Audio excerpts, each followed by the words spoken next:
Inshallah, today we're going to be starting a very sensitive topic simply because we're right now living this type of battle with this feminism, with this misogyny, with this masculinity, and what is all of that. And I think it's a very dangerous thing, to be honest, because if we don't recognize where this is taking us, we will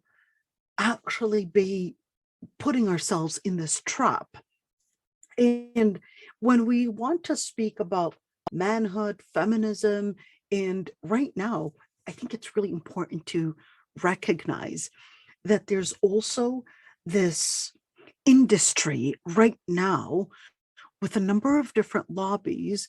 that are laying out the different narratives, laying out the different, let's call them the different borders of defining what humanhood is, defining what womanhood is, defining what manhood is,